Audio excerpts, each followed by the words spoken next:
आपण या सरांना रियांश अमृत ज्यूस आणि ऑर्थोची टॅबलेट दिल्या होत्या, तर यांच्याकडूनच ऐकूया आपण यांना काय रिझल्ट आला.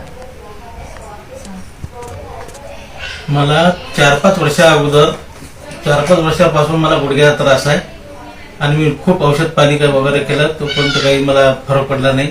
हॉस्पिटलमध्ये मी गेलो तर त्यांनी हॉस्पिटलमध्ये यातलं पाणी काढलं, तर मी 3 महिने बिस्तरावर पडलेलो होतो. जेव्हापासून हे रिलायन्स ज्यूस घेतला आणि ह्या टॅबलेट आयुर्वेदिक टॅबलेट घेतल्या, तेव्हापासून मला आता चालता वगैरे येते. दवाखान्यात माझा कमीत कमी 60,000 ते 70,000 रुपये खर्च झाला. आणि तेव्हा आता हे जेव्हापासून हा रिलायन्स ज्यूस घेतला तेव्हापासून मला चालता येते. हा हात माझा असा वर जात नव्हता, सुजला होता, तर मग आता हाताची मूठ बनत नव्हती, आता बघा हाताची मूठ पण बनते, हात पण उतरला, हाताची सूज पण उतरलेली आहे आणि पायाची पण कमी झाली आहे. हा, तर पायाची तुम्ही पण कमी लोकांना झाली. काय सांगणार? मी लोकांना हेच सांगाल की ज्यांना मी जो प्रॉब्लेम आहे हा सगळ्या बिमारीवर चालणार आहे औषध आहे, तुम्ही घ्या. एखादी खटाव तालुका गावात आलेलो आहे, तर आपण रियांचे सप्लिमेंट पद्मताईंना आपण दिले होते.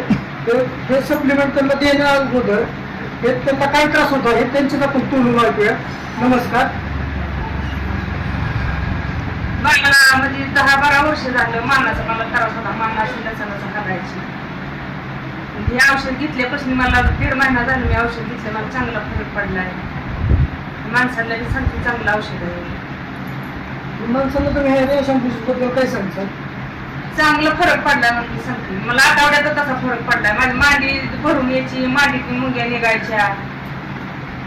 बघा तसं बघायला गेलं तर आज पद्मताईंना कंटिन्यू मान मुंग्या येणे, त्यांची मान कंटिन्यू मान लपवा भरल्यासारखं व्हायचं. दुसरी गोष्ट त्यांना मांडी घालून बसता येत नव्हतं किंवा त्यांच्या मांडीत त्यांना मुंग्या येत होत्या. आज गेले 1.5 महिने झाले हे सप्लिमेंट आपले यांचे पूर्णपणे सप्लिमेंट आपले वापरले त्यांनी आणि 1.5 महिने त्यांना अप्रतिम असा रिझल्ट आला.